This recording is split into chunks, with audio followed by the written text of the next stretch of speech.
గా బిర్యానీ ఎలా చేయాలో చూసేద్దామా. కేజింబావు రైస్ తీసుకుని బిర్యానీ మసాలా వేసి ఉడకబెడదాం. మరోవైపు ఆనియన్స్ ఫ్రై చేయండి. ఇప్పుడు కేజీ చికెన్ లో 2 పచ్చిమిర్చి, 2 స్పూన్ల బిర్యానీ మసాలా, 3 స్పూన్ల కారం, ఫ్రెష్ గా దంచిన 2 స్పూన్ల అల్లం వెల్లుల్లి పేస్ట్, ఒక పెద్ద నిమ్మకాయ రసము, 150 గ్రాముల పెరుగు, 2-3 ఆనియన్స్ ఫ్రై చేసి వేసి 1 స్పూన్ పసుపు వేసి 2 స్పూన్ల ఉప్పు వేయాలి.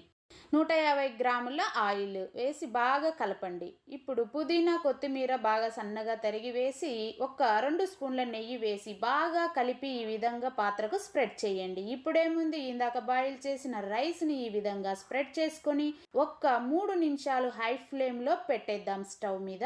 చివరగా కొంచెం నెయ్యి వేసి ఆ తర్వాత 45 మినిట్స్ సిమ్ లో పెట్టి బరువు పెట్టి దమ్ము పెట్టామంటే జబర్దస్త్ బిర్యానీ రెడీ అయిపోయిందండి. ఇంకేముంది, తిందామా? ఈ వీడియో నచ్చితే ఒక లైక్ చేయండి.